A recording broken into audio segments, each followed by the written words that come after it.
Let me take you back to the glorious era of the 90s, where arcades roamed the landscape in their hundreds. You can find these machines at arcade parlours, bowling alleys, and just about anywhere else you can find a place for one of those big bulky machines that were designed to eat your quarters all day and night. While that era is now regulated to the annals of history thanks to the innovation of the home console as well as PCs, Capcom is looking to cash in on that nostalgic time by releasing CAPCOM Arcade Stadium, the latest in a long line of arcade revival collections. Much like the previous Capcom Arcade collections, like Capcom Classic Collection on the PlayStation Portable, and the more recent Capcom Beat 'em Up bundle available on the exact same consoles as this collection, sees a lot of Capcom's classic arcade titles from the 1980s through the 2000s collected into 3 available game packs for you buy, download and enjoy. Each of the 3 packs spans a different era in Capcom Arcade history, with Dawn of the Arcade representing 1984 through 1988, which includes games like 1942, Commando, Bionic Commando, and Ghouls and Ghosts, alongside some titles from Japan and some lesser known titles from the era. The Arcade Revolution pack includes some of the arcade hits that made Capcom an arcade powerhouse from 1989 through 1992. Here you will see classic titles like Final Fight, Strider, Captain Commando, and Street Fighter II The World Warrior represented. The final pack is the Arcade Evolution pack, spanning from 1993 through to 2001, showing more advanced games like Super Street Fighter II Turbo, Cyberbots, Full Metal Madness, 1944, The Loop Master, and more of Capcom's back catalogue. Outside of the 3 packs that you can buy, you do get 1 free game with the base package, and that game is 1943, The Battle of Midway, and you can also get 1 more title, Ghouls and Goblins, though Ghouls and Goblins will only be a limited time freebie before heading into paid DLC territory in the future.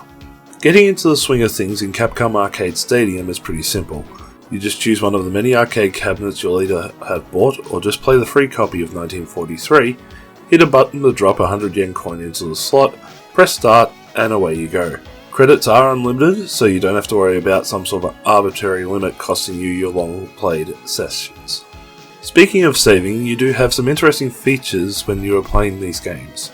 Outside of being able to remap your buttons on the controller or arcade stick, yes, this game does allow arcade sticks and actually prefers you to use those over controllers, into the manner in which best works for you. Another feature boasted about in this collection is the ability to save your game at any time and pick things up where you left off.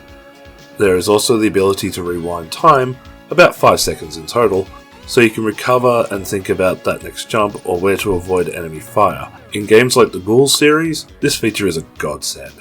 There is a lot more to Capcom Arcade Stadium than just playing the games of old in their arcade perfect glory. Oh no. There are some competition type aspects that have been added to the game as well. High score mode sees you taking the game in an attempt to get a higher score on a single credit, testing the skills of even the most skilled players. There is also a special challenge mode which sets special conditions in order to get points, but we didn't have access to this feature in the review code. Overall, you also get points for the games that you play in general, which added to an online ranking board to be seen all over the world, showing who the most dedicated Capcom gamers are.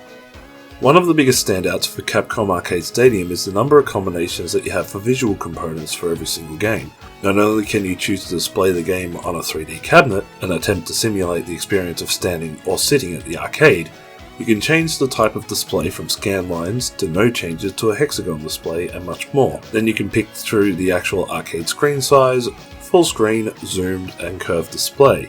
But that's not all, you can add borders to the games and more. Not to mention if you are playing this on Steam and you can turn your physical screen from horizontal to vertical layout, you can change the screen to suit that layout as well, which brings you closer to how the 1940 series of shooter games used to play in the arcades.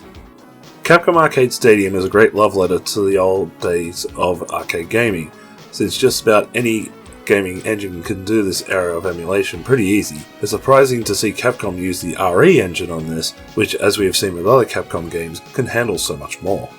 However, personally, I can't help to think that Capcom has dropped the ball here. While there are a lot of classic games that most people know and love, we have seen a lot of them before in other collections, completely and faithfully recreated to boot. What would have helped here is if Capcom added some of the games that people know and love but don't see many re-releases in other collections. Where's Aliens vs Predator, Marvel vs Street Fighter, X-Men vs Street Fighter, or any of the Versus games for that matter?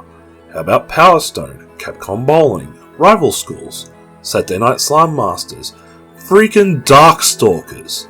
I know that Capcom has a much bigger library of arcade games which have never seen a re-release in decades, and fans are crying out for them. Hopefully Capcom listens and expands this collection into these lost classics so they can get another chance at life. Capcom Arcade Stadium is a good history lesson for any arcade fan, given how much Capcom dominated the market back in the day, and provided a lot of classic game styles and franchises that are still going to this day. It's an enjoyable way to go back and play these classics all over again. Though the price might seem a bit high for people who already emulate these games, or have bought them in previous collections, they are still fun overall. A 3.5 out of 5 star title for something that is already pushing 30 years old. This has been Carl Smart on behalf of the Outerhaven. We hope you stop by again for more reviews, gameplay and other videos. Hit the subscribe button, leave a comment or a like, and ring that bell for notifications on upcoming content right here on the Outerhaven YouTube channel.